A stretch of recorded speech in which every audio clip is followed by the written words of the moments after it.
Oh, my winkle, where's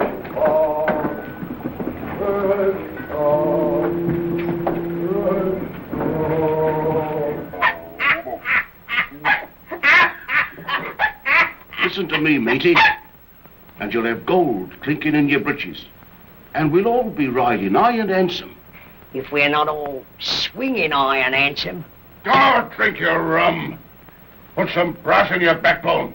Harky! Harky! Widow Blake! Yes, sir? Bring 2 more rums and Jonathan? cry about it. Jonathan? Jonathan? Where's that young jackanapes going to now? Here I'm here!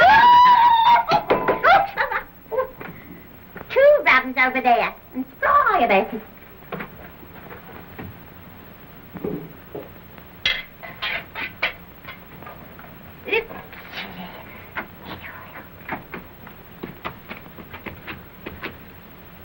Watch they don't slip you no Portuguese coppers.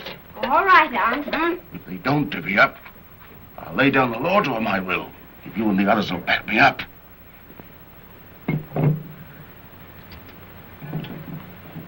Are you with me, then? I be.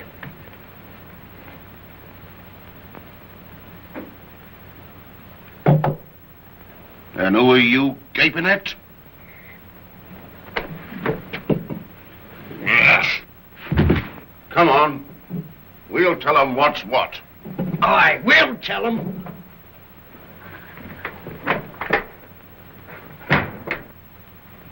Give me that money.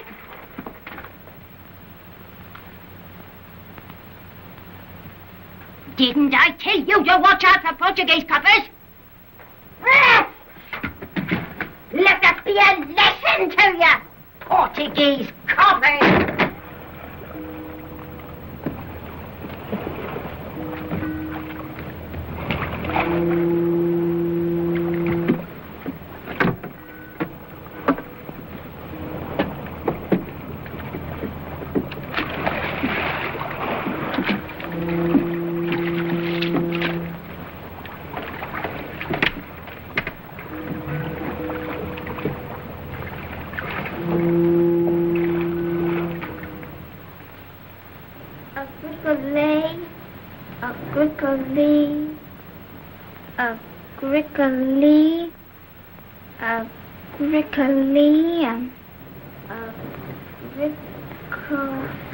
Hey, Horatio.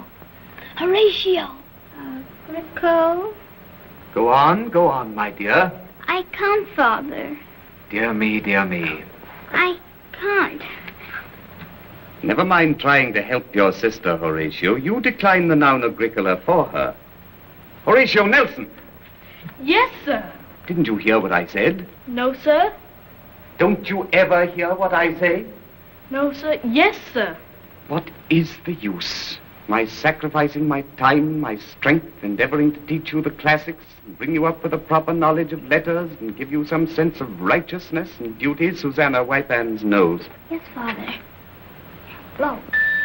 Dear me, 4:45 already. We'll start the scripture lesson with the litany. And I do hope that some of you will be correct in your responses.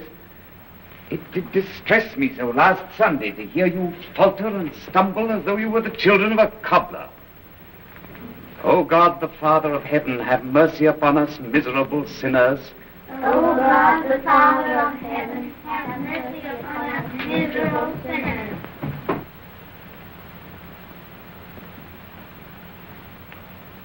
What is it, Jonathan? There's a pirate boat just round Noggin Point, over to the cove. Pirates? Yes, real ones. 2 of them was in me aunt's alehouse. Let's row out and have a look at their boat. Oh, I can't. We're right in the middle of scripture class. You're afraid? I'm not afraid. But you know my father's forbidden me to consort with you, Jonathan. You're afraid. You're afraid of getting a licking. You'd better mind what you say, Jonathan. What about our pact? I dare you to come.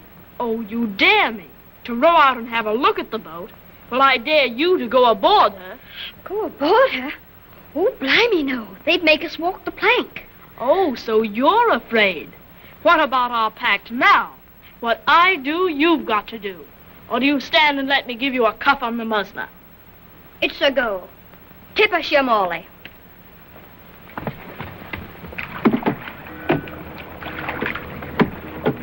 See anything? I see something. It's a boat. You see her name? Not yet. Yes. Seahorse, yonder.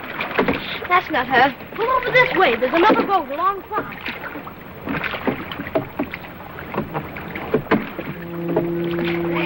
They're moored together. Wonder what they're doing. Macgowan. That's her. Pull over close to the bow.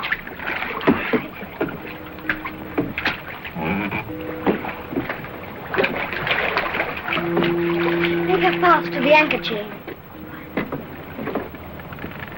Don't see a soul.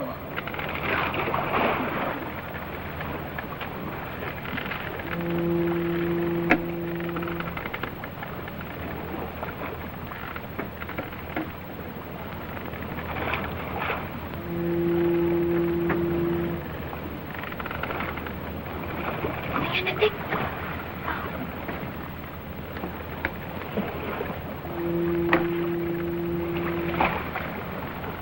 This is a big ship, isn't it? Yes. Well, I wonder why there's nobody on it. That's agreed. Aye. Duck!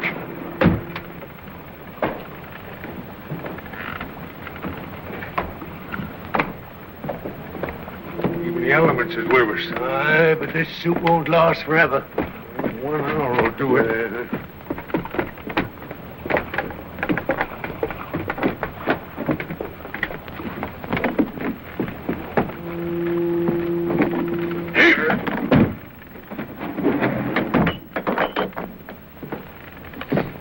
Come on, you lubbers. Up with it.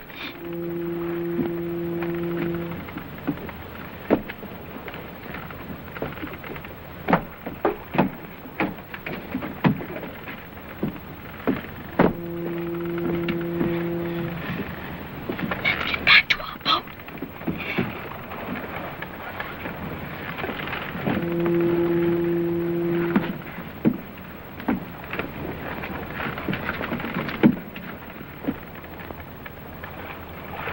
Get over with it. Over with it in the seahorse.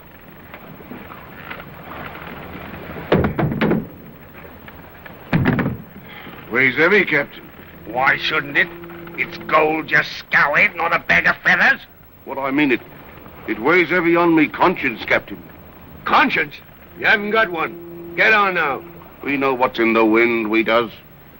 You're going to scuttle the Macgowan and claim the insurance, and the insurance on the gold what's in it. And all the time that there gold's aboard the Seahorse for you to sell. Fraud, I calls it. And a king's ransom for the pair of you. You're getting yours, ain't you? Yeah. 10 guineas apiece for being parties to a hanging crime. That's right. If we get nabbed, we get hanged same as you.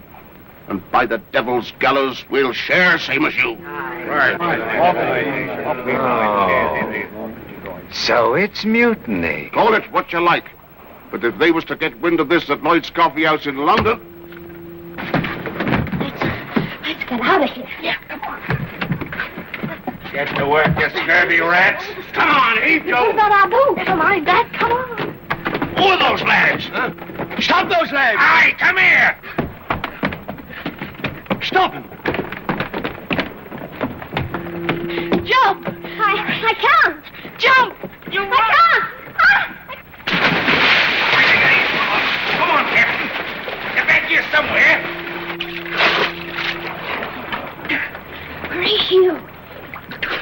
Horatio! Nelson! Here!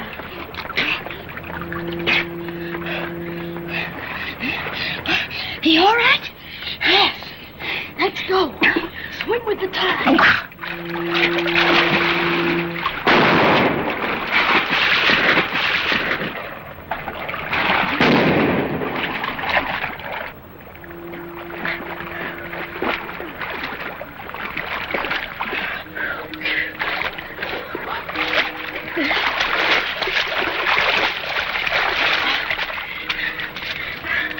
They might have sent a boat out after us. We'd better hide.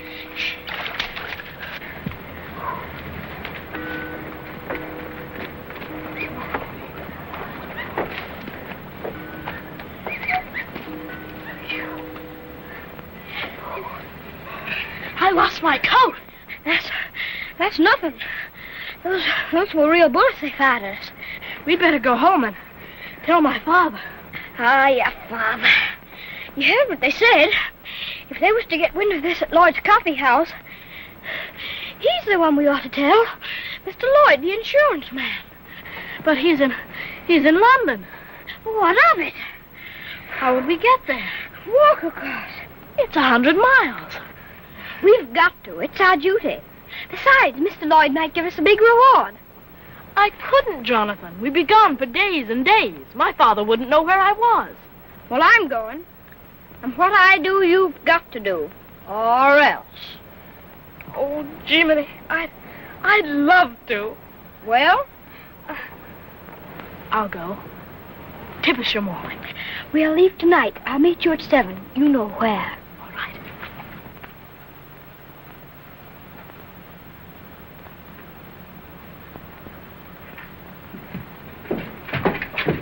Horatio? Yes, sir. Come down here, sir. Yes, sir. Look at you. Where have you been? I had occasion to swim in the river, sir. In your clothes? Circumstances prevented me from removing my clothes, sir. You were with that young scoundrel, Jonathan Blake. Yes, sir. Have I not forbidden you his company? Yes, sir. A disreputable urchin whose aunt keeps a foul gin shop. What am I to do, Maurice? Dunno, Edmund. Don't think the lad'll take much harm. Rather partial to gin shops myself.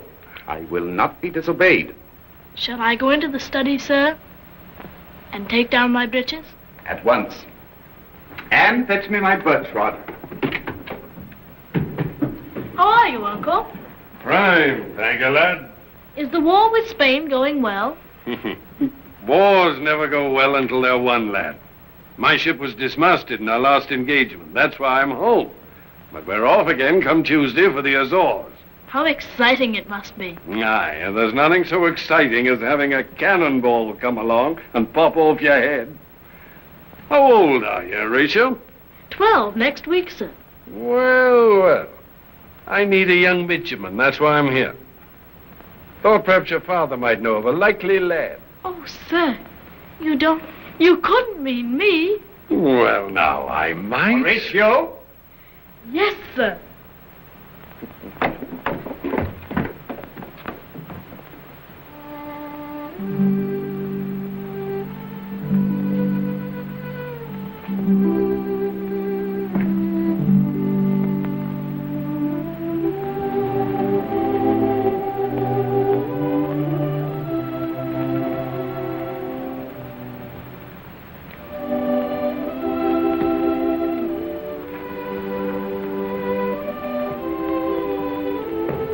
I've been waiting an hour.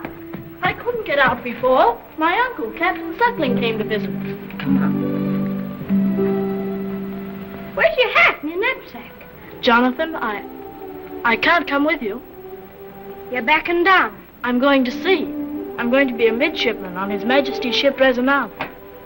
Oh. We're going to fight the Spaniards. And we won't see each other anymore. No, that's right. We won't. But I'll be back sometime or other. The cannonball doesn't come along and pop off my head. I'm sorry I can't come with you, Jonathan. Oh, it's all right. It's breaking our pact. Well, you couldn't help it. But a pact's a pact. Come on. Cuff me on the muzzler. No. Horatio? Horatio? Horatio Nelson! You must, Jonathan.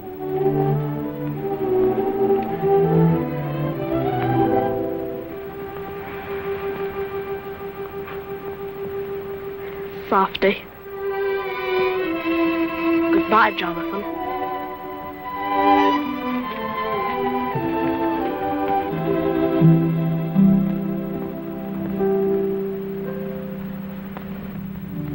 Goodbye, Horatio.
Hold on, Rags. Where do you think you're going? I've got to see Mr. Lloyd. Go on, run along with you. Be gone. Go on.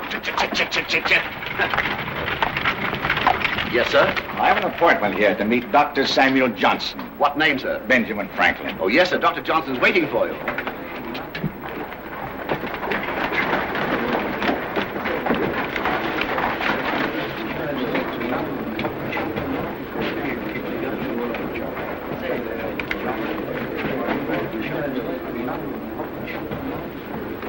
Doctor. Franklin. Mr. Franklin, permit me to present my friend, Mr. Boswell. Delighted. Gentlemen, the brigantine Eddie Moore, 200 tons, out of Falmouth, bound for Jamaica. £2,000 insurance asked at 8%. I'll take £100. 100? 100 sold.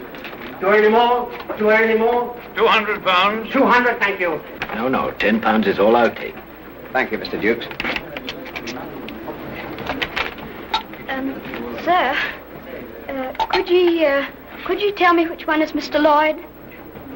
Who? Mr. Lloyd, sir, the master of this here coffee house. Oh, him. This young'un's looking for Mr. Edward Lloyd. You'll find him in the middle of aisle of St. Mary Woolner's Church, 6 feet under. He's been moulding there 60 years or so. And whose leg do you think you're pulling here? Get out.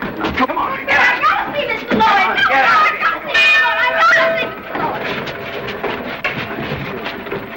Lloyd. Gentlemen, the sloop Macgowan out of Yarmouth reported sunk yesterday off Norfolk coast. No lives lost. Ship insured for £2,000. Cargo of gold bullion insured for £10,000. Claim total loss.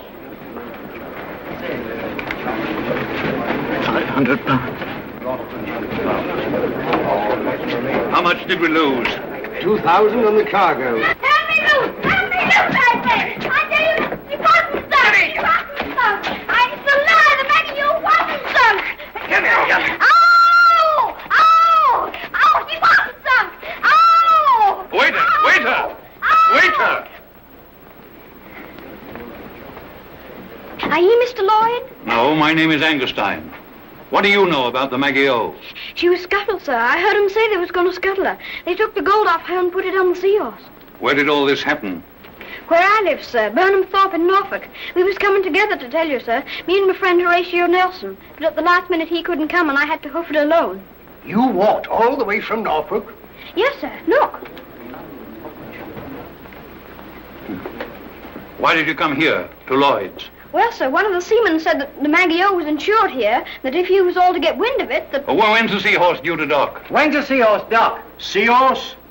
Out of Yarmouth 4 days ago, due tomorrow. See that she's met and searched. If the gold is found, arrest all on board.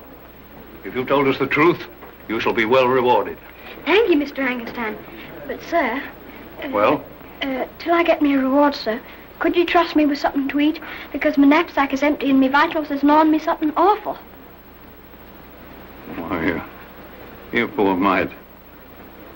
Come along. Come with me. Waiter! Yes, sir? Give this lad food. The best you have. Yes, it's Mark Lad, that. Very. Here, start on this. Well done, my boy. Well done. You've shown a great sense of duty. Thank you, sir.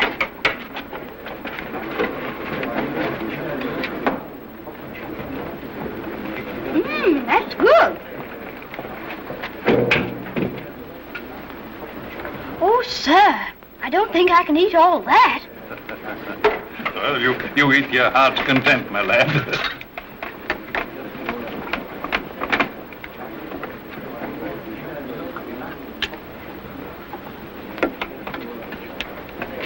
Gentlemen, how much am I bid for the brig Nancy? 1,500 pounds. 1,500. Do I hear any more? 600. 6. Do I hear any more? Do I hear any more? 700. 700. What's the candle for, sir? A waiter is auctioning off a ship. He has pierced the wick of the candle with a pin. And when the flame reaches the pin, it'll go out. Now, the last man to bid, while the flame is burning, becomes the owner of the ship.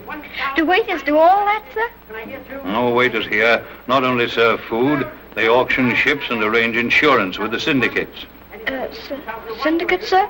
What's a syndicate? Gentlemen, thank you. Each of those groups of men. Lloyd's isn't just one company. It's made up of a number of groups called syndicates. When a ship is to be insured, each group puts up a part of the money and shares the gain or loss. Oh, like in the Macgowan. Yes, exactly. What's the bell for, sir? The bell.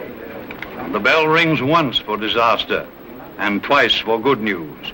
And over there is the bulletin board, where news of ships from all over the world is posted. I like it here, sir. It's so exciting. Could I give up my reward, sir, and stay here and work? Well, I don't. By the way, what's your name? Jonathan Blake, sir, and I know how to wait because I've been serving in my aunt's alehouse ever since I could walk, and I could learn all the others, sir. Mm-hmm. Well, you're intelligent and you're eager. You're so eager you're forgetting your meal. Crikey, that's right. You may have saved us all a great deal of money. Then I can stay here and work, sir? If you're right about the Macgowan. Oh, sir. I'll go on. Go on with your meal.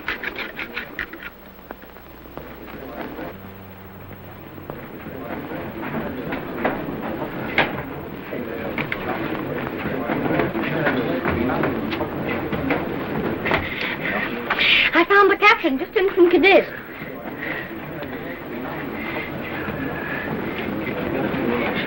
Good boy. I know it. Yes, sir. There's Jukes and young Blake. Third time I've seen it this week. Thank you, sir. Send Jonathan to me.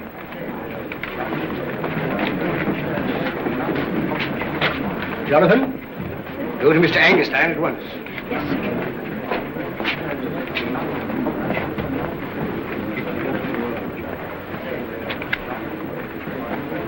Jonathan, you took money from Mr. Jukes just now. Aye, sir. And you've done so before? Aye, sir. Why? Well, because I go down to the docks early, sir, and listen and tell him things. What did you tell him just now? That the Gladiator foundered off Lisbon, sir.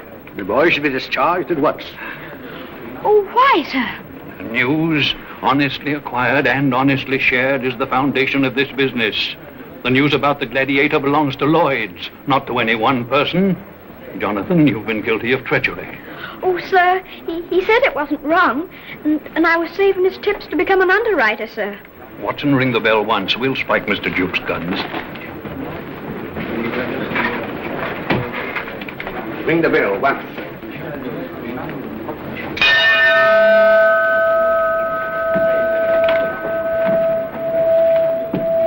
Gentlemen, the schooner Gladiator, with a cargo of lumber, reported sunk off Lisbon. We await confirmation.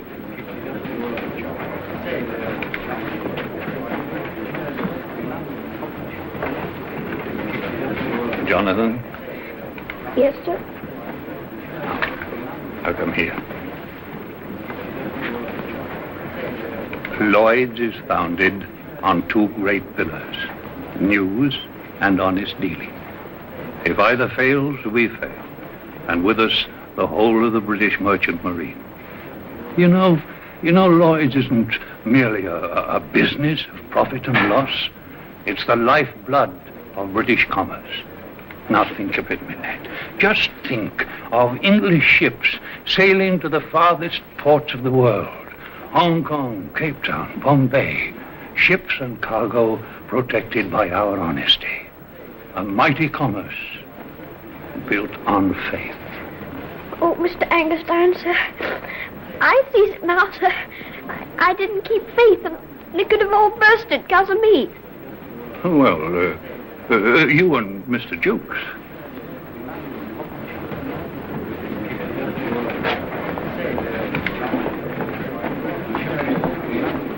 There's your money, sir. I want no part of it, now or ever.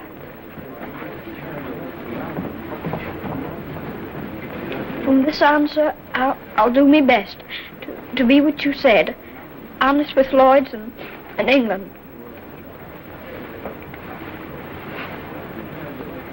And I warrant that England will appreciate it.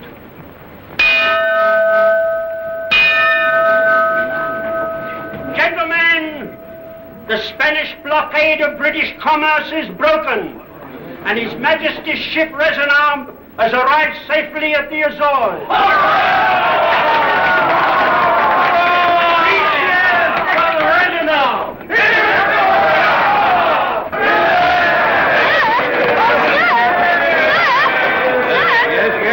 My friend, Horatio Nelson, the one I was telling you about, he's in that ship, sir. What? Yes. Gentlemen, Paris, 23rd of January, 1771. French Parliament overthrown by soldiers of Madame du Barry.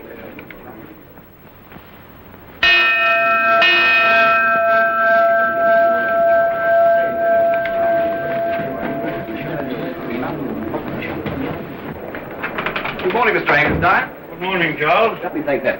Oh, thank you. A nice day, sir. Yes, it is. I think the rain's almost over. Yes, and high time too, Charles. High time too. Yes, sir. Yes. Good morning. Good morning, gentlemen. Good morning. Good morning, sir. Yes, good morning. Good morning, Mr. Angerstein. Good morning, William. Good morning, Mr. Angerstein. Good morning, Ray. Rubbish barge found us in the Thames. That's a momentous event. Storm still raging in the channel, sir. Not a ship's put in for 3 days now. Fine building, fine furnishings, fine new bulletin board with nothing on it. Great progress made in everything except getting news, when news is the lifeblood of the insurance business. Aye, Mr. Angerstein, but you can't beat the elements. You can beat anything if you've got the wits. Good morning, Mr. Angerstein. Good morning, Mr. Angerstein. Good morning, boy. Good morning, Mr. Angerstein. Good morning. Same as usual, sir? Yes, please. Oh, His Majesty's laid up with the gout, sir. Oh, that's news, isn't it?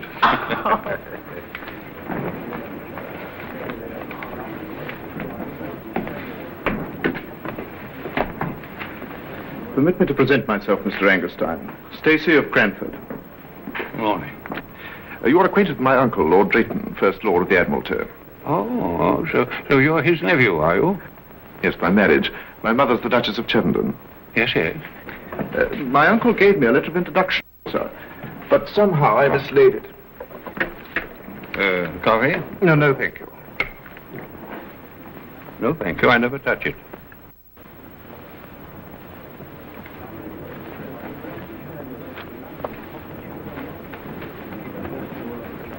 Mr. Angerstein, I've recently come into a sum of money from my grandmother. Far less than I'd expected, I must own, but the old Harridan was shamefully extravagant. Now, it occurred to me that it might be to our mutual advantage if I employed that money here at Lloyd's with you, perhaps in your syndicate. You mean you wish to come in here and learn the insurance business from the ground up? Oh, gad, no. I've my name to think of. No, I just thought to take an occasional risk, incognito. I see. I understand some of you underwriters make preposterous profits. Oh, we do very well from time to time.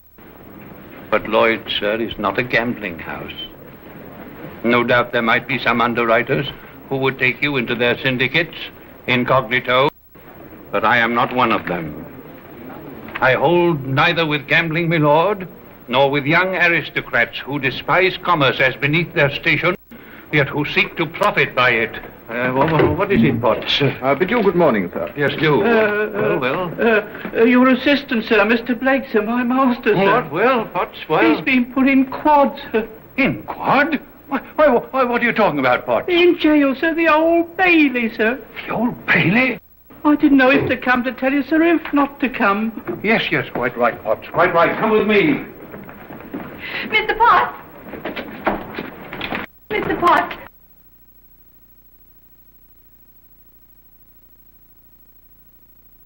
What's happened to Mr. Jonathan? Oh, Miss Polly, I dursn't tell you. But why not? What's he done? It concerns the opposite sex. I'll never believe that. It does. They arrested him for a peeping Tom. A likely tale. I've been trying to make him look at me for a whole year. Oh, Miss Polly.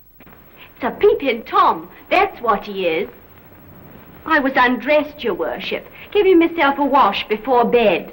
And he was a spying on me. Your worship, let me... And the minute I popped to bed, he burst right in on me, without so much as a if you please. Order in the court. Prisoner, this spyglass is yours? Yes, your worship. When you're trespassing on the rooftops in the vicinity of the plaintiff's bedroom window, unlock your jaws, sirrah. Well, not trespassing exactly, your worship.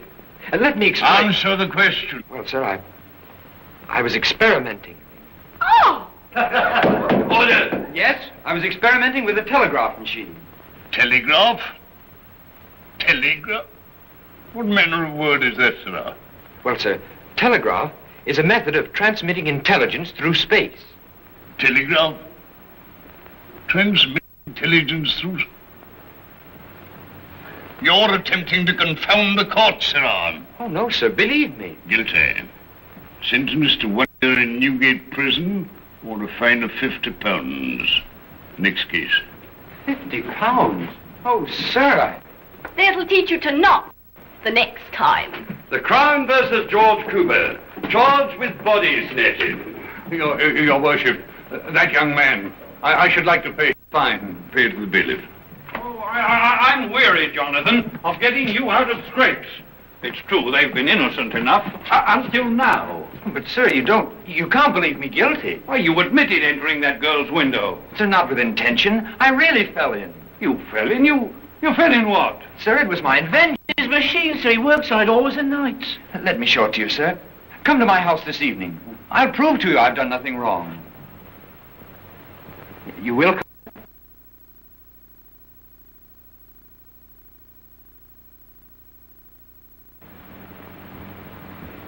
Well, perhaps. Oh, sir. This is only the model, sir, but it demonstrates what I claim. 10 messages across the channel, not in 2 days, but in 5 minutes. In 5 minutes? From France? Aye, sir. Why, Jonathan. You remember that day 12 years ago when Mr. Jukes gave me money and we talked? I've always thought of you as a father since then, sir. No, even a father can be driven too far. Oh, but hear me, sir. You said that news is the lifeblood of insurance, and that as Lloyd's grows, so grows British shipping. As British shipping grows, so grows England. Yeah. Well. Well, ever since then, I've wanted to justify your faith in me. Well, I know I've been a bit troublesome, sir, and I'm deeply sorry to have hurt you. But now perhaps I can pay my debt to you and to Lloyd's. Look, sir, these letters, placed in here, can be read through this spyglass. Of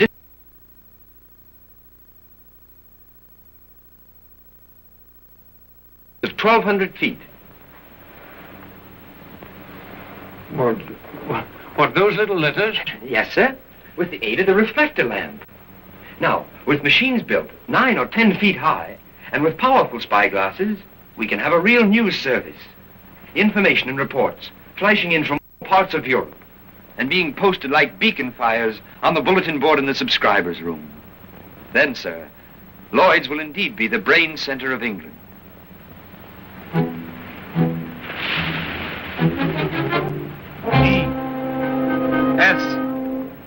E-S-T. E-S-T. Bonaparte orders arrest. O-F. O-F-R. A.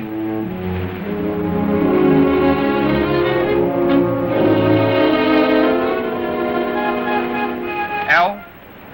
L. O. E. N. D. E. N. G. L. I. S. H. English.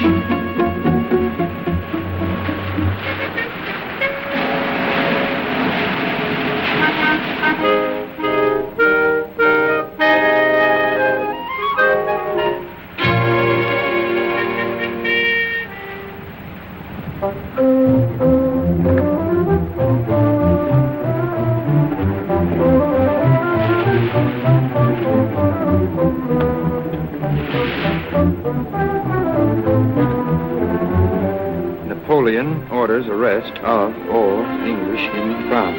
C'est tout, monsieur? Oui. Alors, vite, vite, alors, vite. Bien. Oui, monsieur. Oui, toute la lettre. Oui, monsieur. Et les lumières. Soufflez la lumière. Oui, naturellement, monsieur. Oui.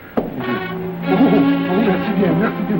Et maintenant, dépêchez-vous, parce que là-bas, à Calais, c'est très dangereux, vous savez. Oui. Adieu, Pierre. Adieu, monsieur Blanc. Et bon voyage, hein. Bon voyage.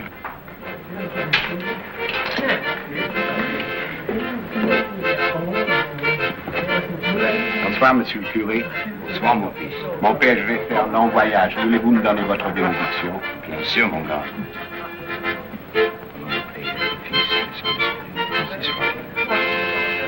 Merci, mon père. Merci, mon fils. Le bon Dieu vous garde des bons voyages. Au revoir, mon père.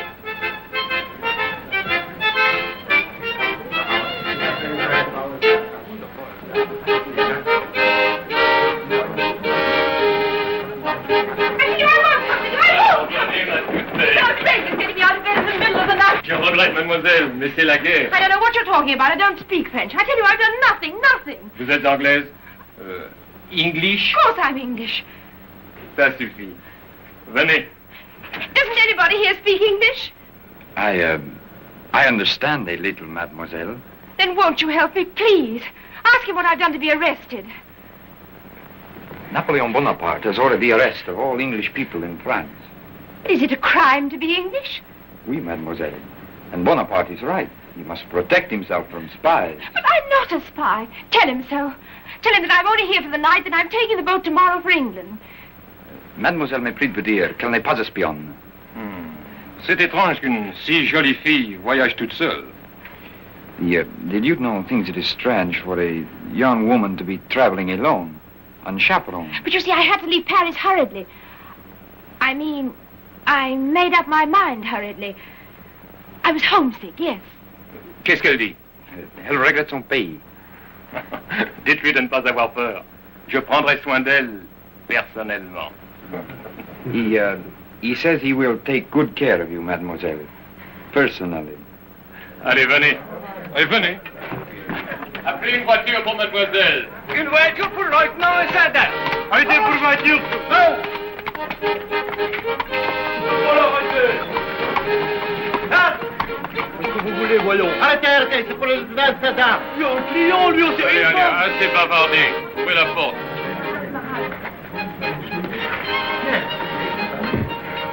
N'allez pas trop vite et faites un petit détour. Hein. Bien, mon lieutenant. Dites-moi, mon lieutenant, dans quelle direction allez-vous? Oh, par là, par là. Oh, tant mieux. Merci. Mais mon père, je vous assure, c'est trop petit ici pour 3 personnes.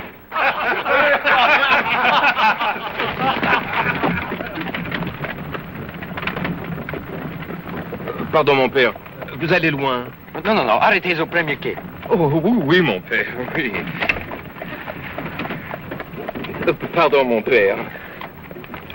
Cocher, arrêtez au premier quai. Très bien, mon lieutenant. Et quand je dis au premier quai, je dis au premier quai. Oui, mon lieutenant. Where's he taking me? Courage, mademoiselle. Pardon. You do not mind, mademoiselle, if I crowd you. The lieutenant is very kind to help a poor priest to his destination. Oh, merci, mon lieutenant, merci. Oh, c'est un plaisir, mon père.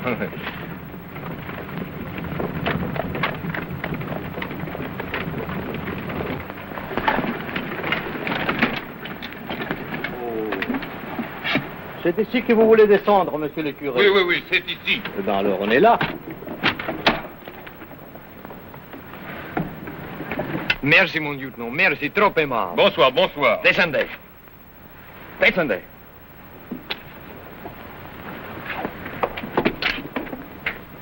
Get out, quickly. Close the door. Allez. De quoi, monsieur le curé? Au revoir. Allez, vas-y, mon ami. Vas-y. D'accord. Mais... Sautez. Mais vous ne voulez pas que je saute? Sautez. Mais je ne sais pas nager. Sautez.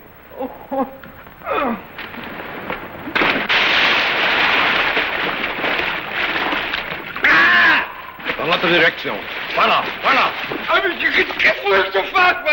Allez, en Chine. Voilà, vite. Oh, attendez, qu'est-ce que ça?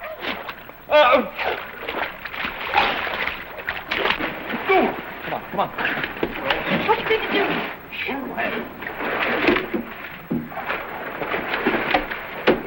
Here we are. What is it? Quiet.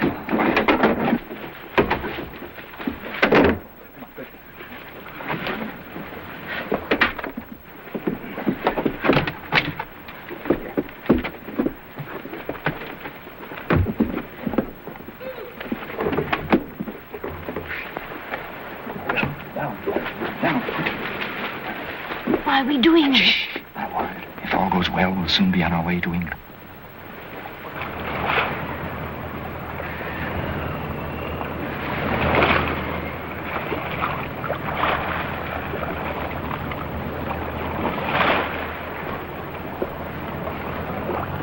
Good morning.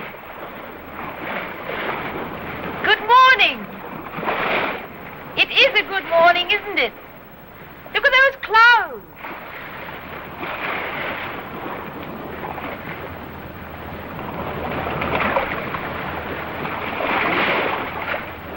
Did you sleep well? Not a wink.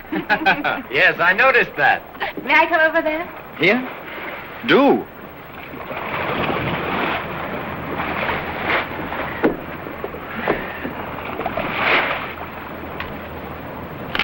Have you any more of that, whatever it is you're eating? Hardtack? Oh, forgive me. There's plenty. Enough for a week. A week to get to England? No, with luck, we ought to arrive tomorrow. Oh. You must be very tired working that tiller all this time. Can you sail a boat? Well, it doesn't look very difficult. I can try. I'm afraid you don't look much like a seaman, though, in that dress. You're likely to attract a crowd of amorous sailors. Amorous and too inquisitive. I'm sorry. Well, it's hardly your fault. Here, you hold it right into the wind now. I'll see what we can do.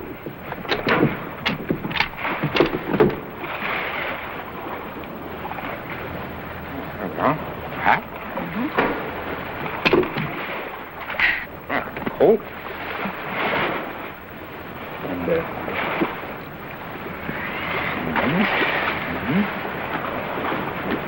Ah, here we are. Trousers. Do you mind? Mine. I always wanted to know what it felt like to wear them. But where? Yes, but where indeed? The dressing room lies in yonder wing, milady.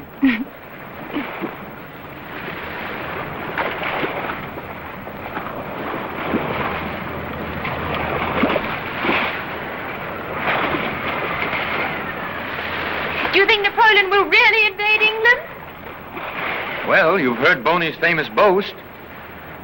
Give me command of the English Channel for 12 hours, and I'll sleep that night in St. James's Palace.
Then grabbed me by the seat of the trousers and chucked me overboard into the water, while one of the captains fired his pistol at us. We made a rendezvous to set off for London that night, but Horatio couldn't go. He made me exact that silly pledge, and then we said goodbye. You've never seen him since? No. Now, he came to Lloyd's years ago, but I was away. And then once I went aboard his ship shortly after he was made captain, but he was ashore. Since then, he's become Admiral of the Fleet, Idol of England. And you? What have you become? I'm unimportant. I met him a few months ago in Naples at a reception at Sir William Hamilton's villa. Nelson was the hero of the hour, yet inwardly the most unhappy man I ever saw. So deeply, so tragically in love with Lady Hamilton. Poor devil. I can't imagine anything worse than being in love with someone you never can hope to marry.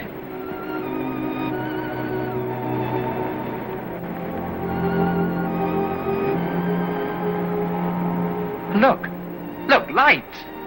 Yes, I've been watching them for quite a while. Cliffs of Dover. England. Home. I'm almost sorry. But you've told me nothing of yourself. You should know me better than anyone else in the world.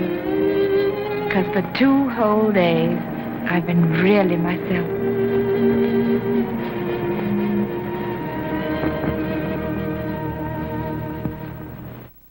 How about another nice piece of goose? No, I couldn't. He was a fine bird, me lady. I don't doubt it. Well, how about you, sir? A nice drumstick. Oh, no, really, I couldn't manage. He's a lovely piece of poultry, sir. He was hanging for 4 months. Oh, it was delicious, but really, I couldn't eat another bite. Very good, sir. I'll bring you a nice piece of cheese to top it off.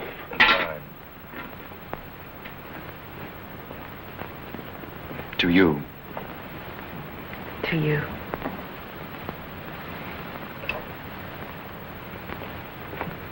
Excuse me, sir. Is it true, sir, they're arresting all the English in France and throwing them into dungeons? Oh, yes. Quite true. You know, I hear that Bonaparte's pet aversion is innkeepers. Innkeepers, sir? Mm-hmm. Yes, I understand on the very best authority that he roasts them alive on their own spits. On their own spits, sir? But I wouldn't worry, though.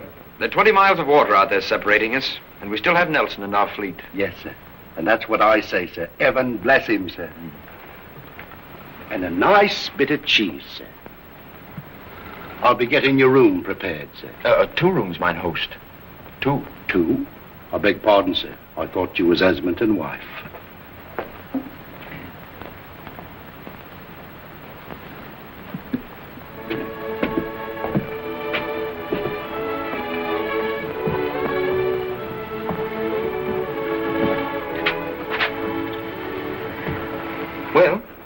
here you are. Here I am. Good night. Good night.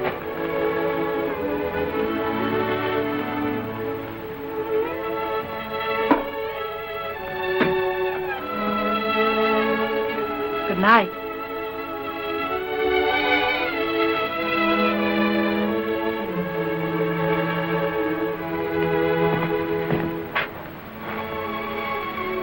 I would to heaven we were husband and wife.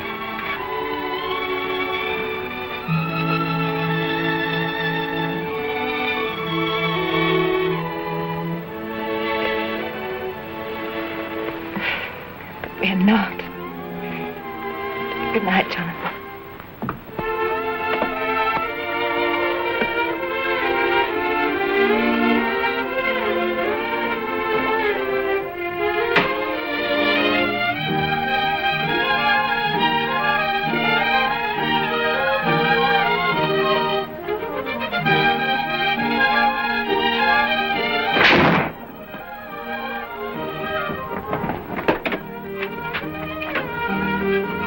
Is there anything I can do, sir? Nothing, my good man. Nothing in the world. It's all been done. It's been done, sir.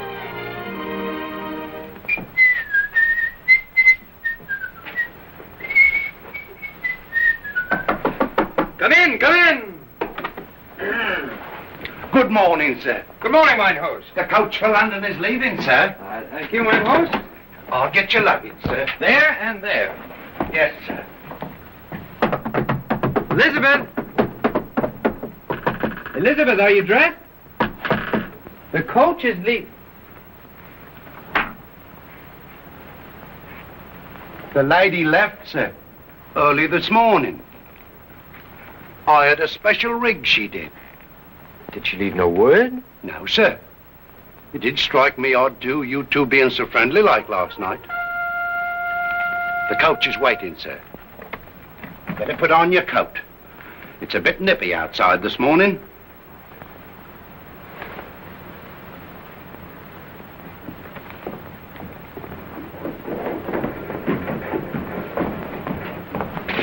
Here's £5.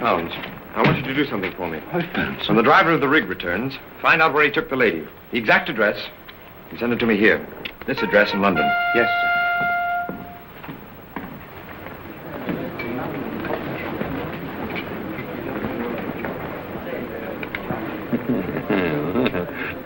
You've done well, my boy. I'm proud of you. One of these days, you may want to form your own syndicate. And when the time comes, I'll back you. I'll back you. Oh, you're not listening, Jonathan. Oh, forgive me, sir. You were saying... You're not ill, are you? Oh, no, sir. Oh, that's right. Oh, it's this work, my boy. It's too taxing. You must play more. Get out. See your friends. All work and no play, you know. Thank you, sir. Goodbye, Polly. Goodbye, Mr. Angerstein. Want to hear an epigram? A good liver always has a bad one. It says so here. The Prince of Wales has indigestion. Thank you, Polly. What's wrong, Mr. Jonathan? I haven't been able to get so much as a snicker out of you for ever so long. I'm sorry, Polly. Not a girl, is it? Yes, it is.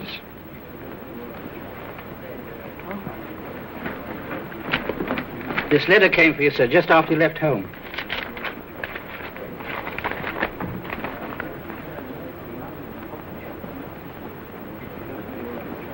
I found her.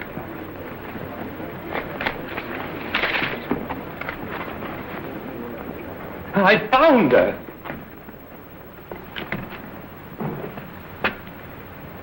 Just wait.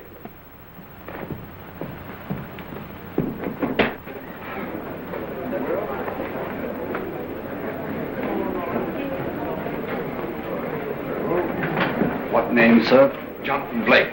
Mr. Jonathan Blake.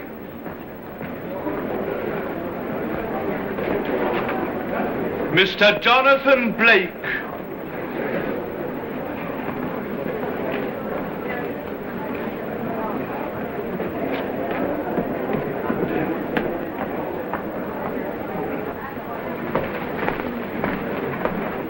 Good evening. Oh, why did you come here?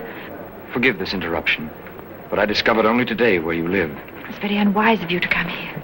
But I had to speak to you. May I have the honor of this dance?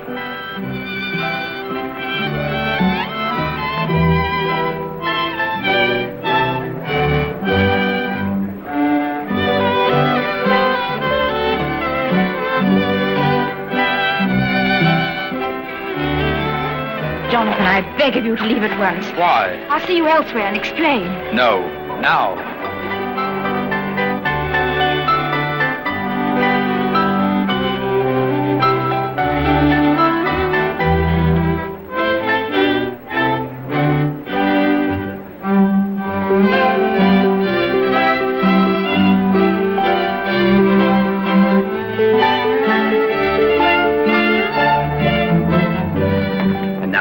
Why did you run away without a word? Elizabeth, my dear. Oh, Everett. This is Mr. Jonathan Blake. Oh, yes. I recall your face. A waiter at Lloyd's Coffee House, aren't you? Yes, I am at Lloyd's. This is Lord Stacy. My husband.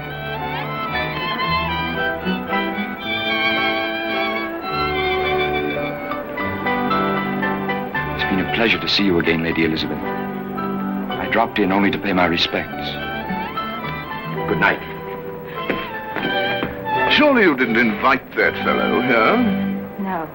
What insolence? Not insolence, Everett. It was Mr. Blake who rescued me in France and brought me back to England. Oh, so that's who it was.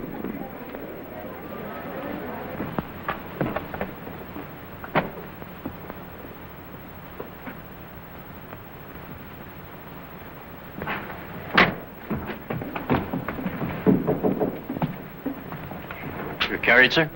No, thank you. I'll walk. Admiral Lord Nelson. Admiral Lord Nelson.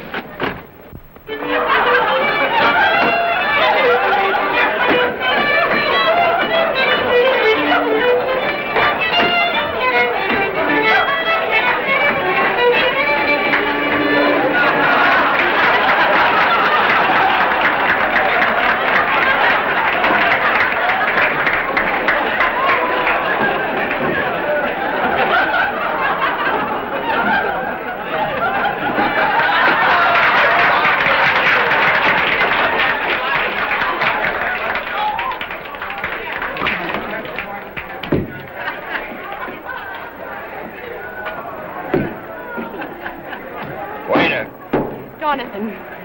Waiter! Jonathan, don't. Be under the table. You're no seven-bottle man. Here, sir, here. No need to be so rackety, sir. Here. Tip us your mauling. I'm a waiter, too, at Lloyd's. Really, sir? I mistook you for quality. Quality.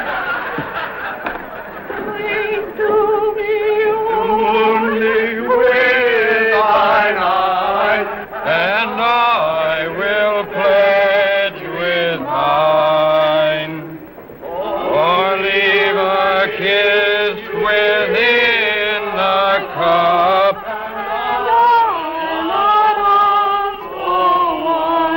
Don't, Jonathan. Worrying your heart out, breaking your health. She isn't worth it, that I'll warrant. Blue blood. High-born. High-handed. If it was me, I'd have told you right off I was married, instead of leading you on and making sport of you. Oh, I'm a bit sluice myself. Or I wouldn't be talking like this. It's you and me. We're the same sort. You and me, Jonathan, could if you was willing. What, Jonathan? So I'm a waiter at Lloyd's, am I? Well, I'll serve her. Jonathan, don't. I'll show her. Don't. I'll climb so high. Quiet. I'll cut a path so wide. You're disturbing the peace. They'll doff their hats. Get him out of here. He's been flattened in the knee. They'll lick my boots. Quiet, Before I'm done, they're going to hail me. Do you hear? Hail me! Jonathan, quiet. Come home, dear. Come home. Quiet.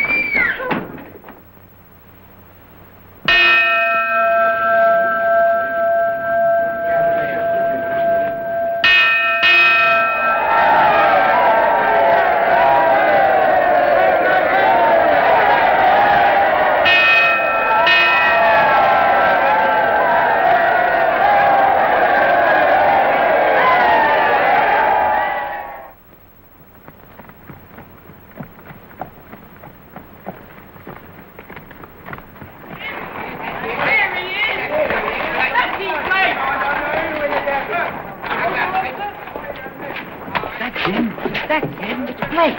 Lucky Blake. Good morning, Mr. Blake. Good morning, sir. Would you tell us who's going to win the Derby? Would you give me a penny, sir? I picked Rocky Mead. Rocky Mead. He's the one that come robbing home. Who did your master favour in the boxing match?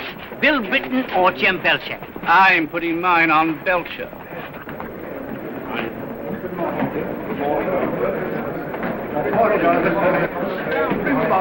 Good morning, gentlemen. Good morning, Good morning, Jonathan. We've just been glancing over the syndicate's report. Well, And, speaking for the other members of our group, we wish to offer you our congratulations and express our gratitude for your accomplishments. thank you, gentlemen. Sir Gavin. Which of you young puppies is Jonathan Blake? To whom have I the pleasure? It's no pleasure. It's a dastardly crime, young man, to insure against people living. My dear sir, we all have to go sometime or other. You scoundrels gambled 10 to 1, but I'd be dead by 12 o'clock today, waiting like a flock of vultures so you could pick my bones. Do you think you're the Almighty that you can ordain that I should die by 12 o'clock? Well, sir, I'm genuinely happy to have lost this wager and to see you here hale and hearty. Permit me to congratulate you. I was on my deathbed when I read this in the Times yesterday. I decided to fool you. I determined to live just to cheat you out of your death, Madeleine. May you live to 100, sir. No, dead. Young as you are, I'll live to see you dead.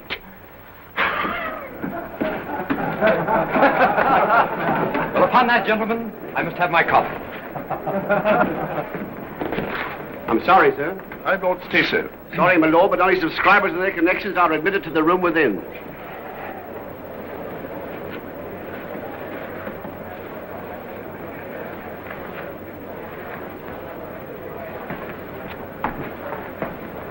Oh, one moment, Jonathan.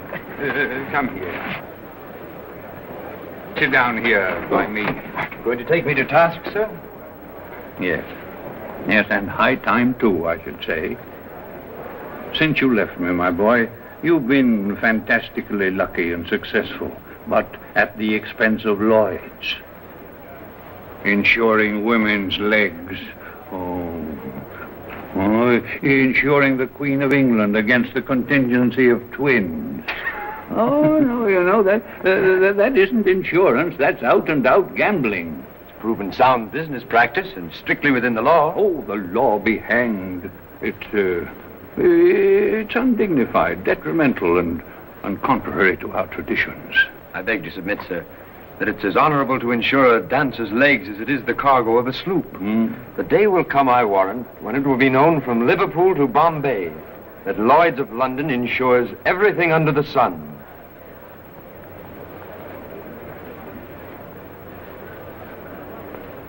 I can see you now, the boy you were when you came to us.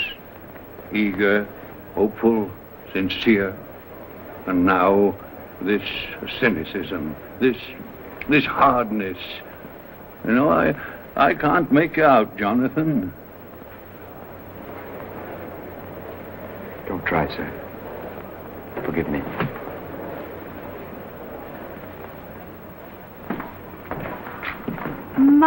My, another new get-up. And 2 clickers.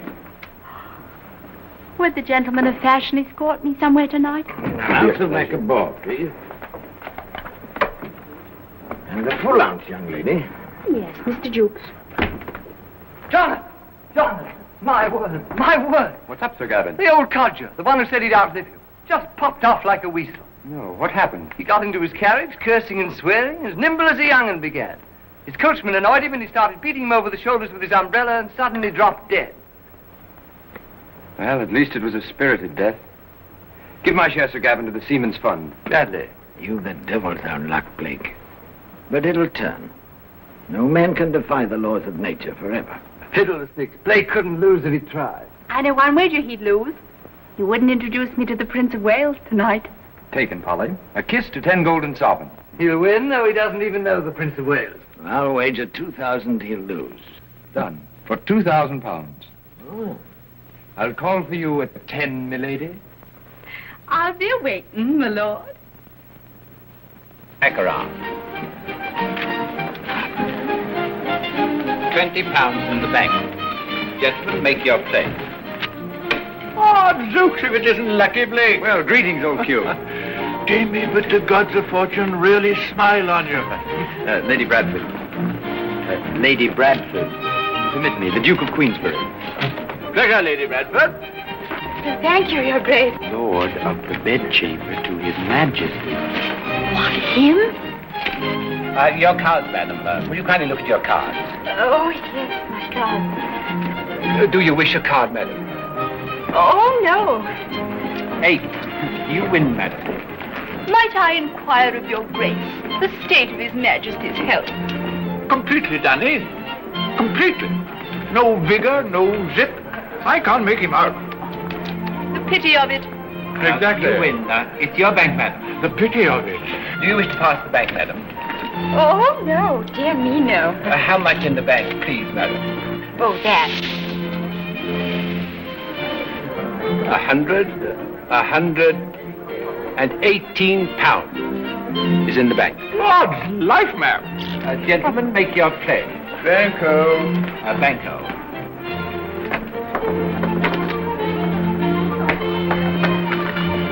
Cards, please, madam.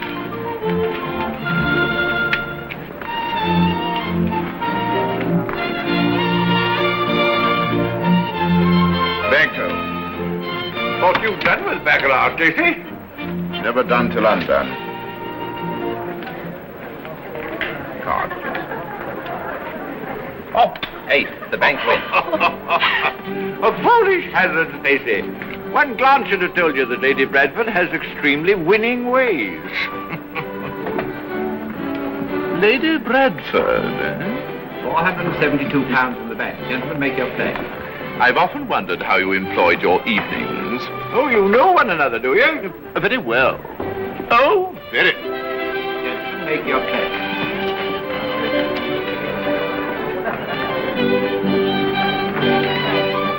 Bank of 900 guineas. Better pass it, my lady. Gentlemen, make your play. £50. £50. Banco. Banco. Certainly, my lord. Cards, please.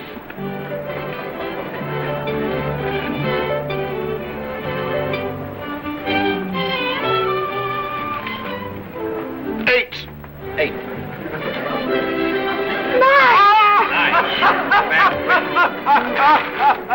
Not a bad night's work for a serving wench. Sir? Was you who did the serving tonight, my lord? Well spoken, my lady. Lady Bradford. Confound the bounder. Pick up your winnings, my lady, and join me in a bottle of bubbly. Oh, thank you, Your Grace.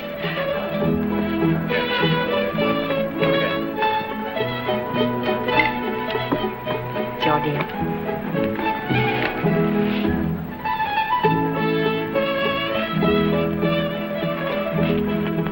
Would you care to take my place? Yes, thank you. I'm sorry, my lord. This is a gaming house and not the Bank of England. I cannot carry you on tick any longer.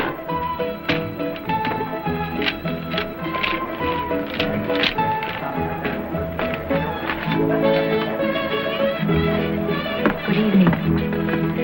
Oh, good evening, Lady Elizabeth. I must congratulate you. All I read and hear, your extraordinary success. I have you to thank for it. Me? For inspiring in me a complete distrust in my fellow man.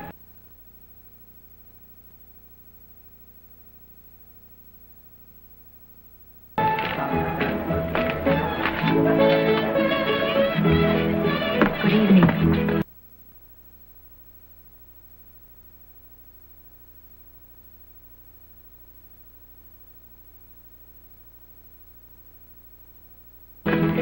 Oh, good evening, Lady Elizabeth. I must congratulate you. All I read and hear, your extraordinary success. I have you to thank for it. Me? For inspiring in me a complete distrust in my fellow man. You have every right to feel as you do, Jonathan. But I have my side, too. Someday, perhaps you shall hear it. Blake. Stacy? You were recalling old times, perhaps? We were. We must persuade Blake to dine with us, my dear. Will you, Mr. Blake? On Thursday? A pleasure. We shall be so happy. So happy, Blake. Come, my dear.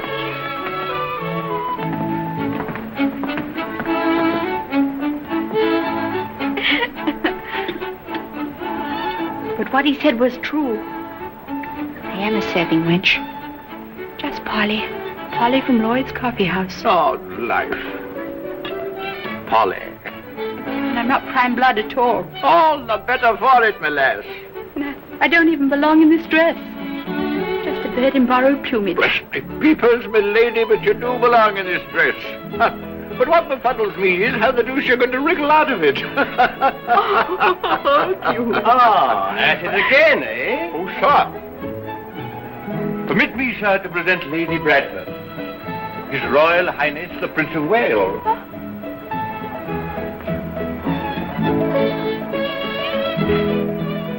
She met the Prince. Stand up. The real Prince? Yeah.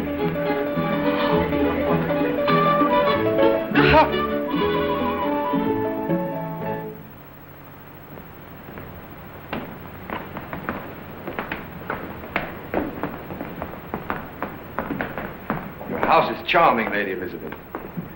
Mr. Chippendale in his most simple and expressive manner. Yes, the best expression of a great era, I think. My lord. What is it, Willoughby? An important message from Lord Drayton. He desires your presence at the Admiralty. The Admiralty? Yes, my lord. I wonder what the deuce is up now. Well, I suppose I shall have to go. My carriage. Yes, my lord. You'll forgive me. Elizabeth, my dear, you'll entertain Mr. Blake until I return. Yes, Everett.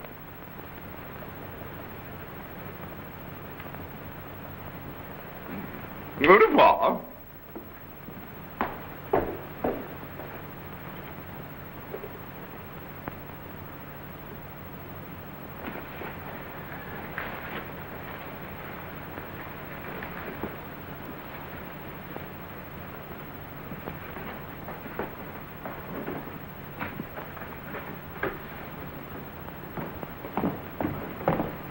Lady Morecambe's gaming house. Yes, my lord. I wanted for so long to see you alone, to explain and tell you how... The fault was mine for taking you seriously. You don't. You couldn't really believe. The fire doesn't need tending, Willoughby. As you wish, my lady.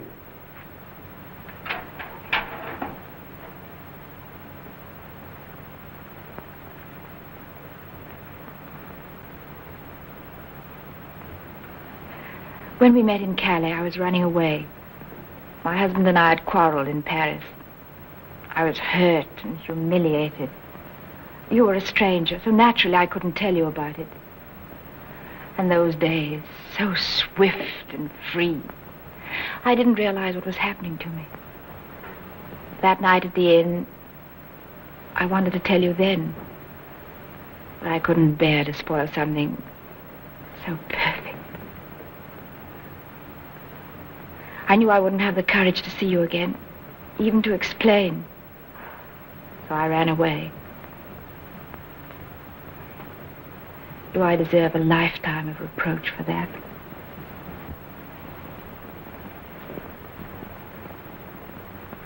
Oh, Elizabeth.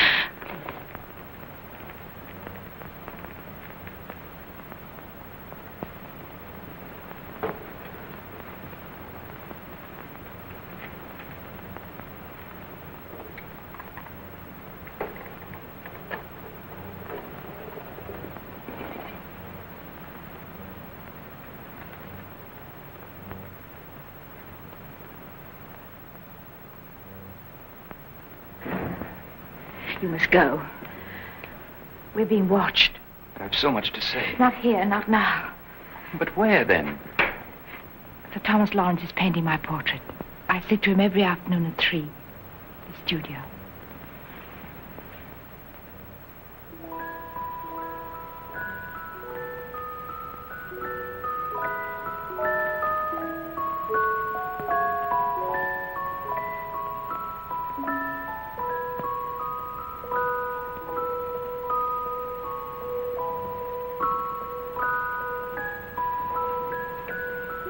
There's a new radiance about you today, Lady Elizabeth.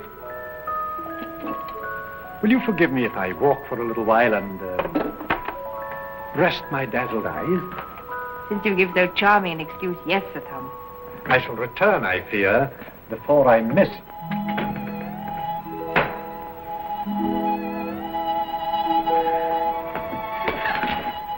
Oh, darling. Jonathan. Hold me closer.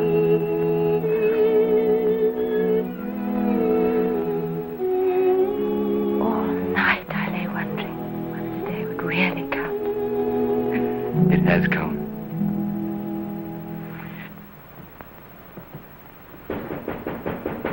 Yes, yes, Potts, come in. What is it? You seem surprised. I trust I'm not intruding. To what do I owe this honor, Stacy? A matter of business. Business? Yes. You and your associates have repeatedly refused me admission to your syndicate. It occurred to me recently that circumstances having changed, you might care to reconsider. Nothing has changed. Very gallant of you, Blake. But useless. I've been at some pains to inform myself. I must say my debts are making me desperate. So it appears. Consequently, my dear Blake... Come to the point. What do you want? To invest in your syndicate. How much? Shall we say £5,000? I'll put you down for it. Charming of you, my dear fellow. You, of course, will advance the money yourself and pay yourself back out of our profits. Good night. Oh, and I trust I didn't disturb you.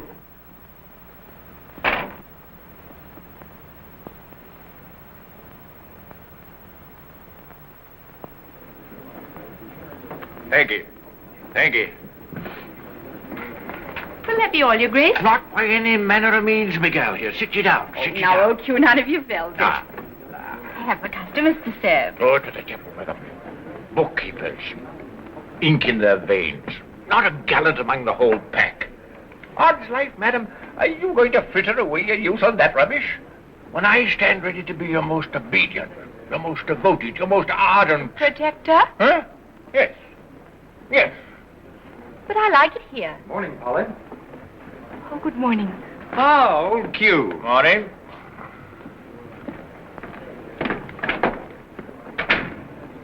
It's no use, dear old Q. I cannot summon the affection for you. We can only be friends. Friends? Ah! A most unnatural relationship. I've never been friends with any woman in my life. And damn me if I'm going to begin at 70.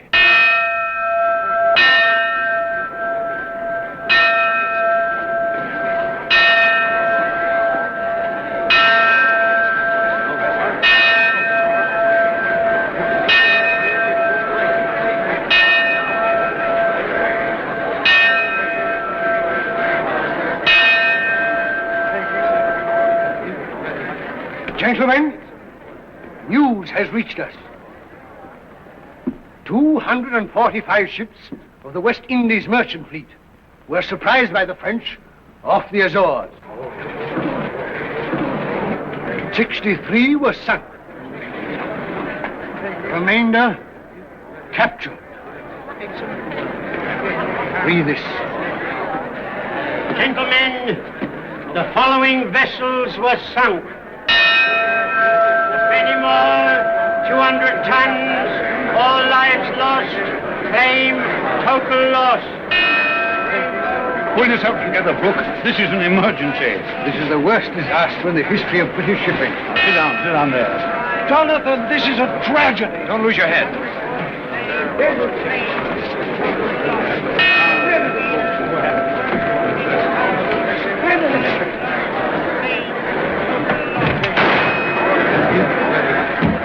Ooh, that won't help. Jonathan! Jonathan! Yes, sir. Call the heads of all the syndicates together at once.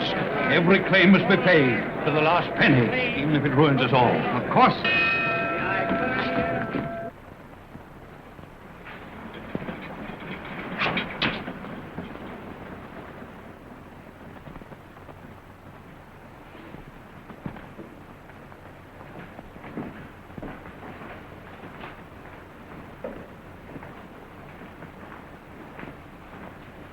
and speaking for all British ship owners, we are here to protest against the exorbitant insurance rates that you of Lloyds have imposed upon us since the disaster a week ago. Are you insinuating, sir, that Lloyds is taking advantage of a national crisis to bilk British ship owners? We are insinuating nothing, Mr. Angerstein. Insurance rates must be mathematically computed according to the risks involved. If the present rates are high, it's only because the risks are proportionately high. But we can't pay those rates and continue to operate. Then send out the ships uninsured. We won't send them out at all. Unless the rates are reduced, all ships will stay at home. And that's our ultimatum. Very well, gentlemen. Considering our losses in last week's disaster and the present risks involved, it would be suicide to reduce our rates. And we will not. That is our ultimatum.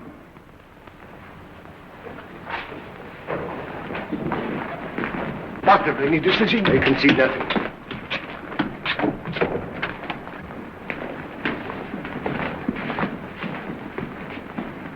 Gentlemen, they will concede nothing, but we will break this deadlock. We will go to the Admiralty and demand that warships be assigned to convoy and protect merchant vessels in dangerous waters. We can then safely reduce our rates and shipping will continue. I propose then that Mr. Brooke Watson and myself head a committee to present our case to the First Lord of the Admiralty. I oppose the motion. In demanding convoys, you are demanding that the British Navy be split in twain, depriving Nelson of half his fighting strength. Einstein is right. For years, Napoleon has been ravaging Europe, while we have enjoyed the security of our homes, have slept safely in our beds at night. Why? Because out there, standing between us and France, is a bulwark of defense, our fleet and Nelson. But if you weaken his force, if you rob him of half his ships, I tell you, gentlemen, Napoleon will sit on the throne of England. Yes, what would you do to break this deadlock? How long can we last? Without commerce, without food? Nelson has the French fleet bottled up at Toulon. A decisive battle is imminent. What I propose is that we continue to insure merchant vessels at the old rates without convoy. I appeal to you, Mr. Angerstein. How often have you said that Lloyds is not a collection of money-grubbing brokers, but an organization linked with the destiny of England? Tonight, out there somewhere, Nelson and his sailors are risking their lives for us. Why shouldn't we risk our money for them? We wouldn't love You'd ruin us. We're shut now. Every syndicate is already on the verge of bankruptcy. What you're proposing, sir, is the destruction of Lloyds. And you, sir, are proposing the destruction of England. Angerstein is You cannot. You dare not split Nelson's fleet. If you tell the Admiralty that Lloyds cannot insure ships without convoy, you will be lying in your teeth. Because my syndicate, come what may, will continue to insure and at the old rate. John Quebec Syndicate, sir? Captain Jameson of the Virgo. Yes, sir. The John Quebec Syndicate, sir. Line. John Quebec Syndicate, please line. John Quebec.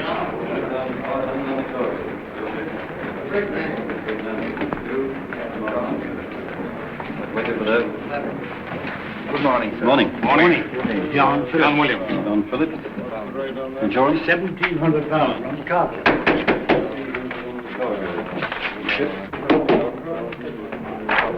What's the A1 rate on hulls to Lisbon, sir? The old rate is still in force, 2.5%. Thank you, sir. Take a look at this, Blake, will you? I beg your pardon, Lord. I passed investigate that yourself. Can we insure a cargo of slaves, sir? Slaves? Certainly not. Yes, sir. Donovan, here's this ship, Alexandrella. Blake, I'm in the deuce of a rush. I simply must have a word with you. What is it? I should like to draw £1,000. Impossible, Stacy.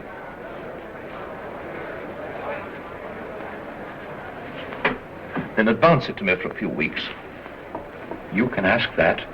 When we are carrying the burden of British shipping alone? That's all very well, but I need money. I'm sorry to press you. This time, Stacy, you can't press me.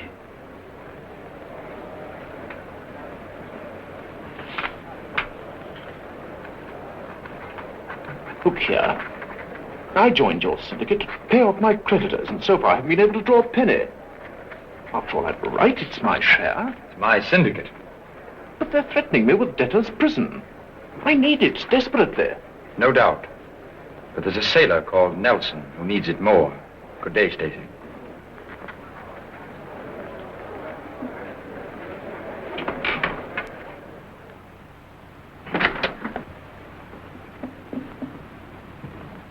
Good day, Mr. Lamb. Good day, my lady. Now, be careful there. Good day, my lord. Good day, Lamb.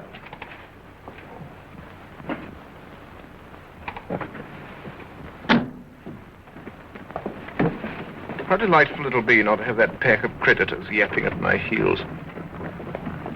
Shall we clear out of England for a while? Take a journey together? A long journey. I think we've come to the end of a long journey. End? I'm not going on, Everett. You're not suggesting divorce? I'll pay your debts and give you a generous amount besides. Yes, of course, as your husband, it'd all be mine. You mean you want it all? Precisely. I'll give it to you, gladly. Gladly. I'll inform my solicitors. Naturally, no steps for divorce will be taken until settlement is made. I understand. Charles, my club. You don't mind if I get off my club, do you? No.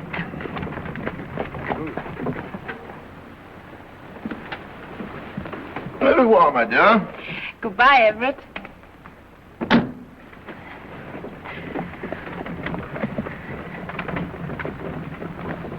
Charles, number 17 Whitehall. And hurry. Is Mr. Blake in, Pop? Yes, my lady. Oh, I'm so glad you've come. Why? Is something wrong? Bad news, awful bad news. Where is he? In the garden.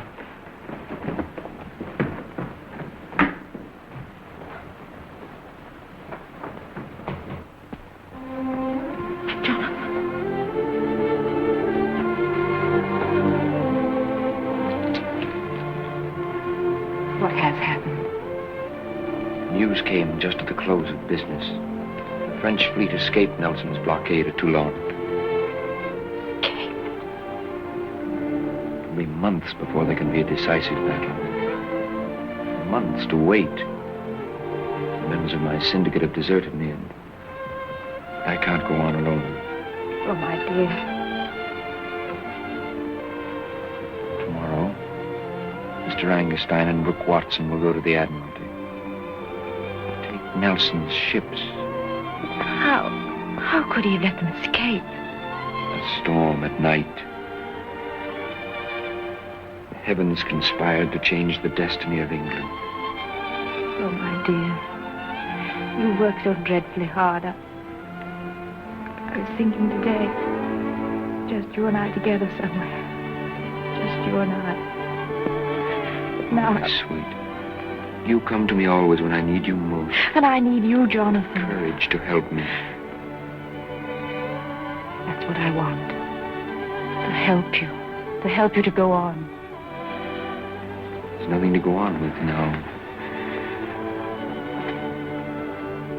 Jonathan, I came into my money today. That's why I'm here, to tell you that it's yours. All yours. No. It's a great fortune, much more than I expected. Oh, no, Elizabeth, the risk is too great. But you've risked yours, haven't you? Others have risked theirs. It'll help to keep your syndicate going, at least for a while, and give the others fresh courage. Oh, no, I couldn't. I wouldn't do that. Could you, dear? For the little boy you made a pact with. Couldn't you? For Nelson.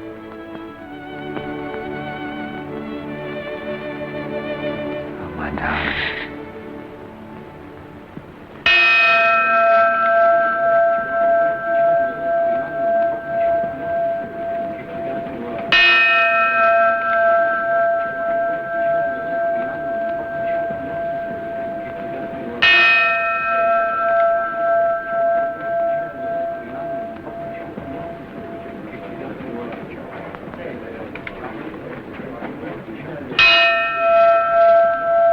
The vestry, 150 tons, no lives lost, claim, total loss.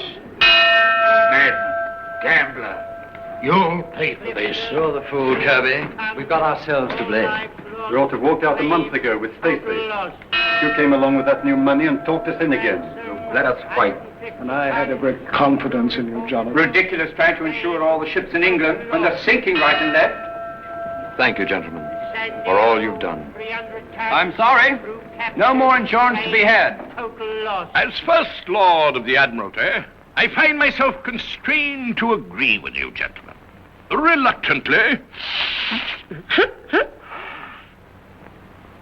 but definitely. Our merchantmen must be protected. For, gentlemen, without commerce, England will starve. Oh, absolutely. I will send the message to Admiral Lord Nelson at once, ordering half his fleet to report for convoy duty. Your decision, my lord, is most gratifying to us. Is it a fact, sir? They're going to take Nelson's ships? The order goes out to Nelson tomorrow. But I want you to know that though I've opposed you in policy, I've been with you in spirit, hoping, praying for a Nelson victory. I'm proud of you, Jonathan. You have great courage. You say I have courage. And I say you have none. If Nelson is defeated, if this great nation perishes, the blame will be yours.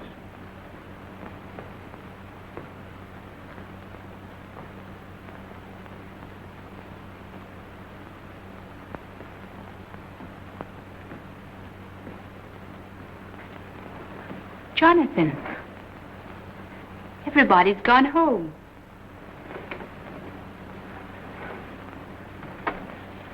Yes, I know. Does Lady Elizabeth know about the order to Nelson? I don't know. You've been sitting here all day. Just sitting.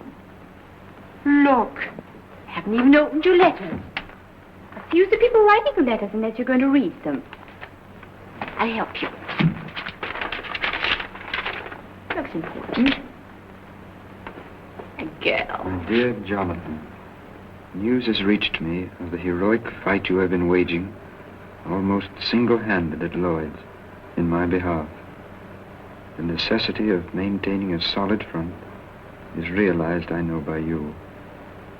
Who could have dreamed that our boyhood troth, of which I am ever mindful, should one day be exercised to determine the very fate of England?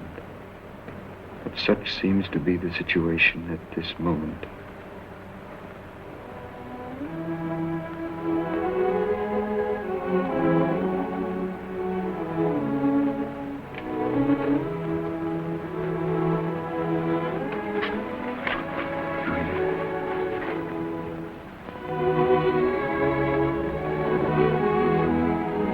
Soon, I swear, I will force the French into a fight. Till then, dear Jonathan, I pray to God you may hold out, no matter the cost. Yours ever faithfully, Horatio Nelson. Well, you did your best. You couldn't have done any more.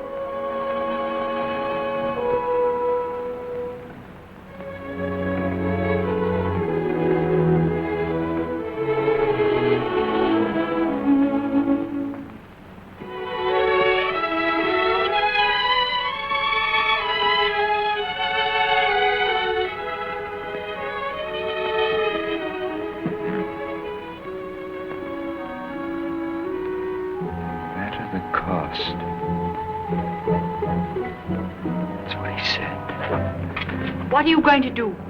I shall be away tomorrow. If any questions are asked, say that I'm ill.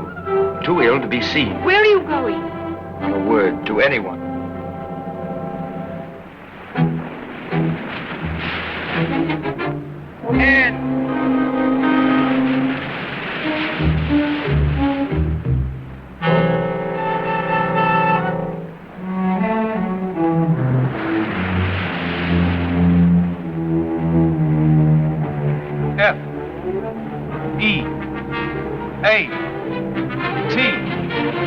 Yes. Nelson defeats French fleet.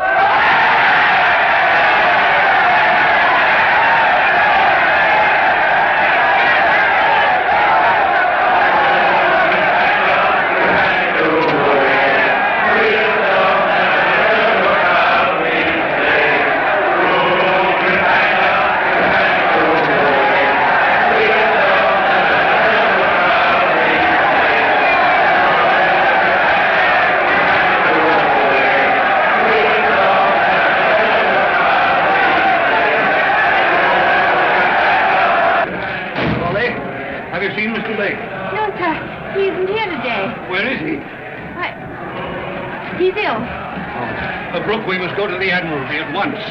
Gentlemen, I give you Lord Nelson. To Nelson on the proudest day in English history. Lord Nelson.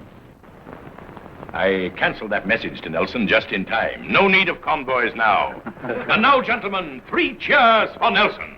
Hip, hip, hurrah! Hip, hip, hurrah!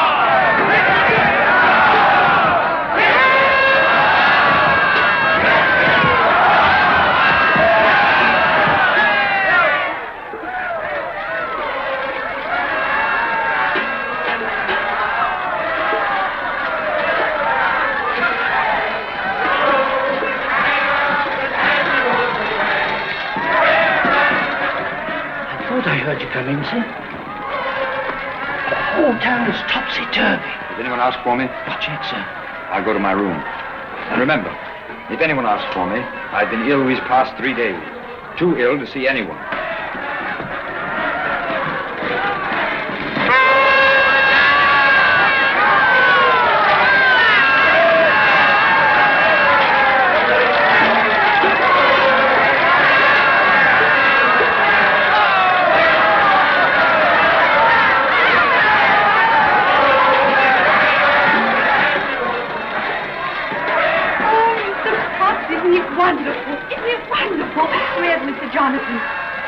He's room ill. Too ill to see anyone. What? I've got to see him. Miss Polly, you can't. Mr. Jonathan. Oh, thank heaven you're all right. Thoughts had me so frantic. Oh, there, Polly. Nelson's won. England's saved. And Lloyds is saved. Oh, you should have had the members cheering you in the same breath with Nelson.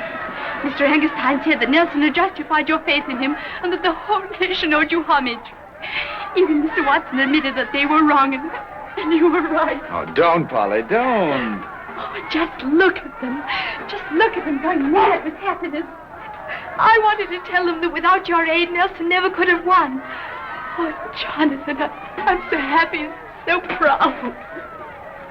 Hot. Yes, sir. A bottle of sack, quickly. We'll drink to Nelson's victory. Right, sir. There's something wrong, isn't there? Mr. Potts looks so grave and you look so unhappy. What is it? What's wrong?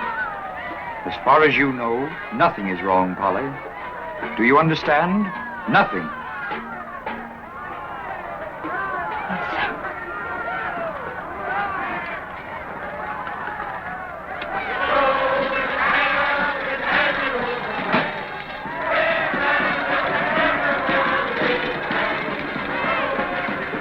To Nelson.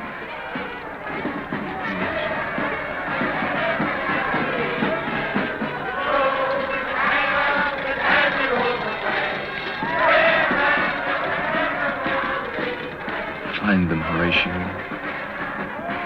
Find the French.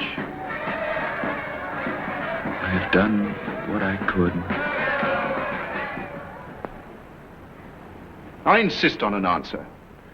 I must know how much longer that old fool of a solicitor is going to take to execute our settlement. I've no idea. He's put me off a dozen times. Always evasive. Always a new excuse. Everett, I am responsible for the delay. You? I've changed my mind about our divorce. You can't do that. You made a bargain, and by gad, you'll stick to it. If you don't, I'll be the one to sue for divorce. I'll link you with that thief, that fraud. Everett! Yes, thief, traitor. He'll hang from the gallows if he's done what I think he's done. What has he done?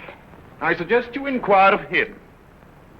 And in the meantime, I advise you to call upon Mr. Joshua Lamb and execute our agreement.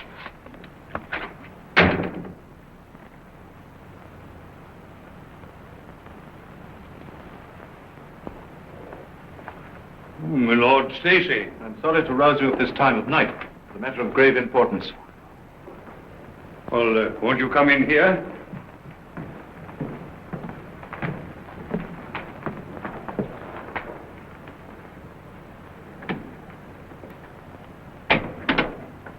It must have occurred to you, sir, that it's been 2 whole days since the news of Nelson's victory, and there's been no word of confirmation from across the Channel.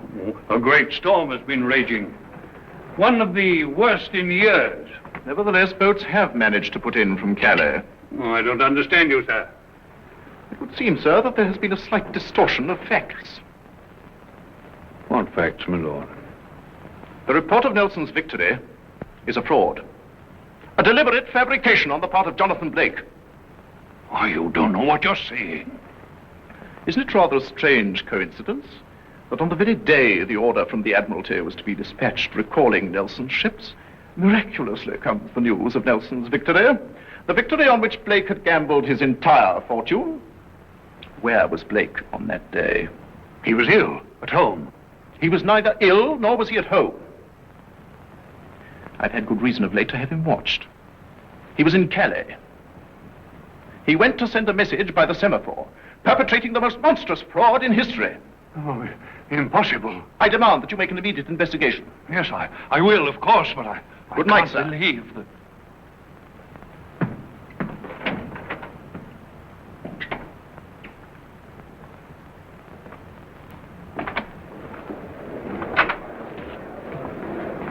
Come in, please.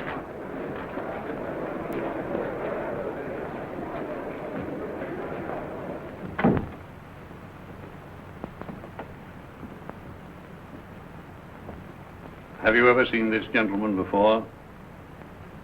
Yes, sir. Where? He was the one I drove to Dover 3 days back. Where did you take him in Dover? To the wharf, sir, where he embarked for Calais. We all.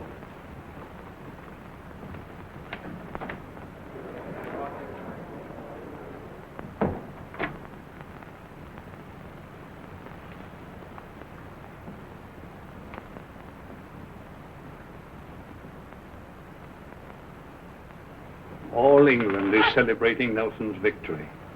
Out there, underwriters are insuring ships at the old rates because they believe that Nelson has beaten the French. They should never have ceased insuring ships. Oh, that's your opinion, sir. It is? Do you realize that I must go out there and denounce you? I realize only one thing, sir. Nelson's fleet is still intact. You must know that you've committed high treason, punishable by death. I know all that. Is there anything more, sir?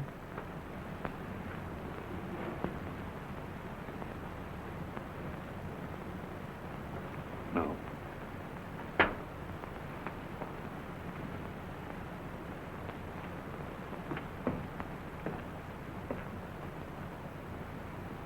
I will be at home, should you want me.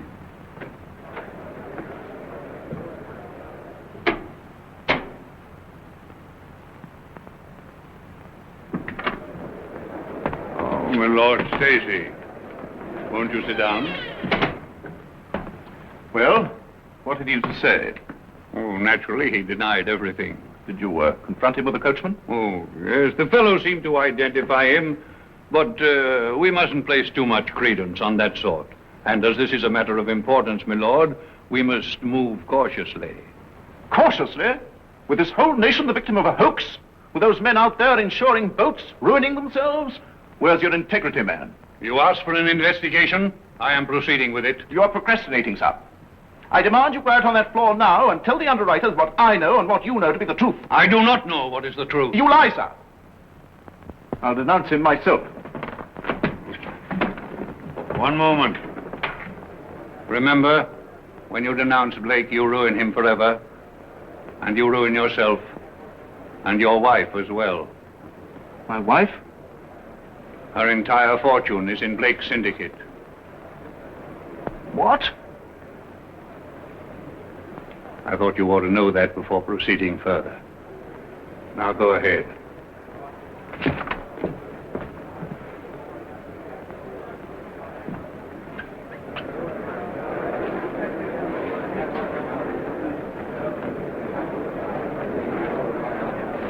Look here. Yes, sir? You were saying, sir? Nothing.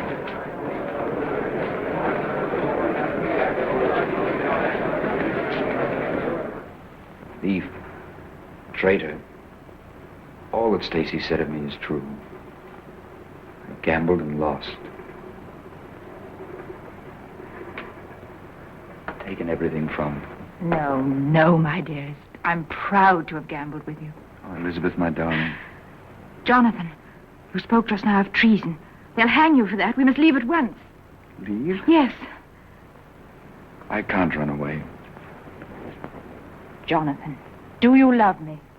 Oh, you know that I do. If you die, I shall die too.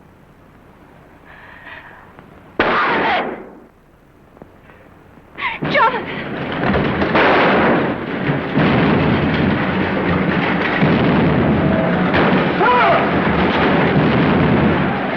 Done for me at last, Father. No, sir. My back. Here! Here! Quickly! Wait. Your handkerchief, Hardy. Cover my face. Men must not know their admiral is dying.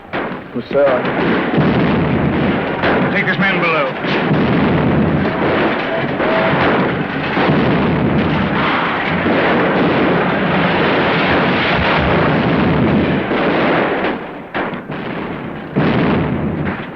Here.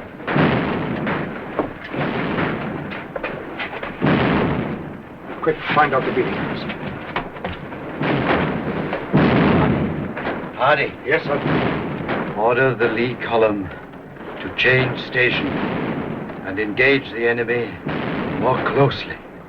Yes, sir. Go, Hardy. Yes, sir.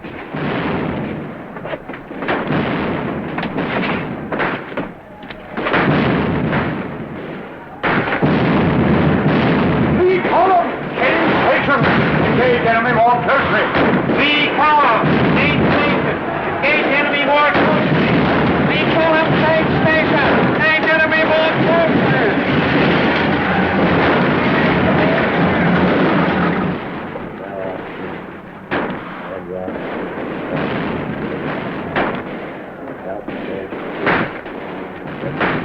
Of the enemy's ships have struck, sir.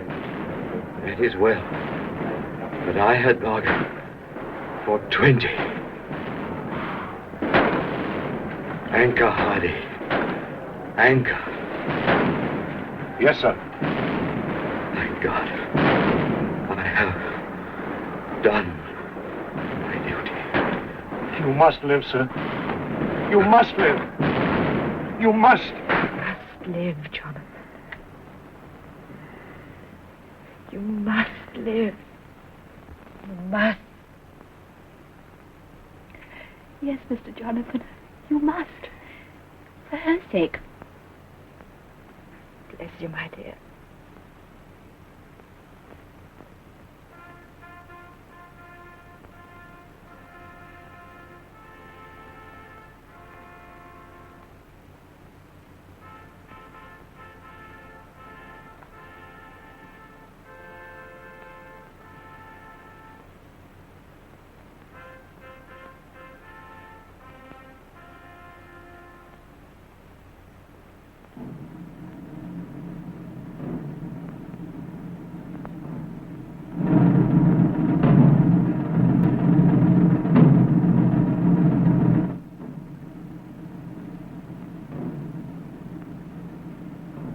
What is that?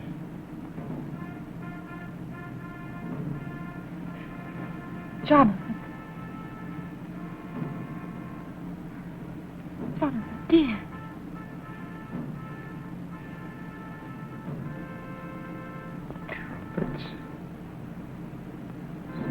operation.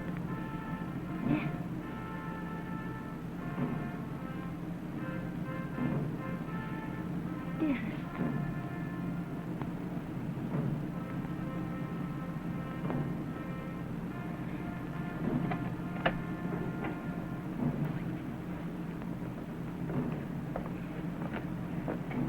Mr. Angerstein, speak to him.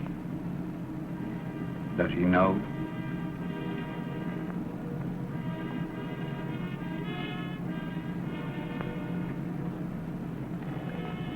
Jonathan.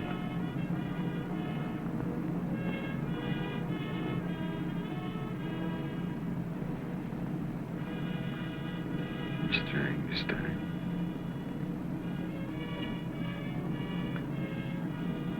There was a victory. Nelson at Trafalgar. Victory. Just as you imagined it. Nelson. Yeah. At Trafalgar. Won? Yeah. He wrote me a letter. I didn't tell you. He thought of me in the midst of all his troubles. And now he will come home. I will see him.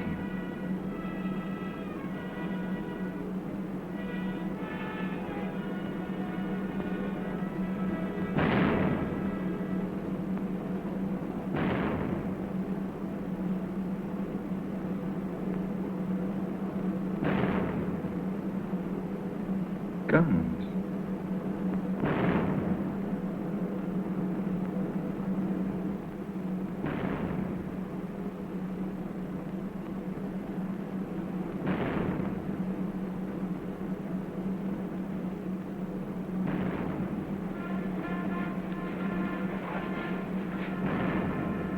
Jonathan.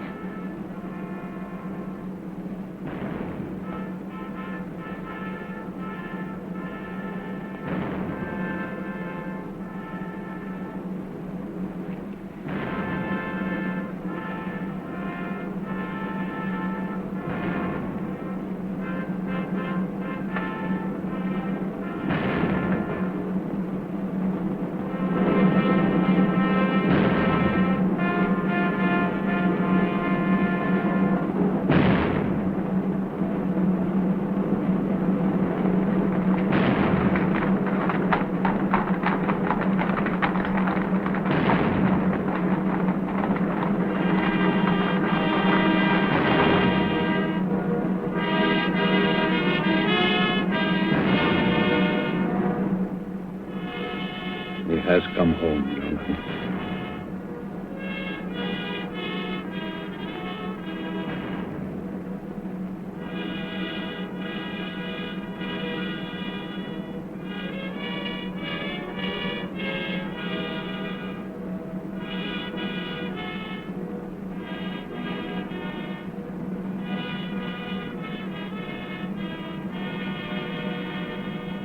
But a pact's a pact. Come on. Cuff me on the muzzle. No. Horatio. Horatio Nelson. Where are you? You must, Jonathan.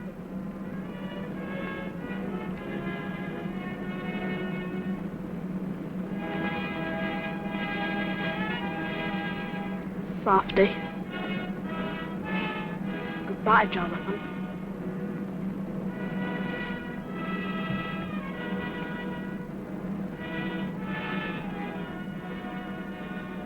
Goodbye, Horatio.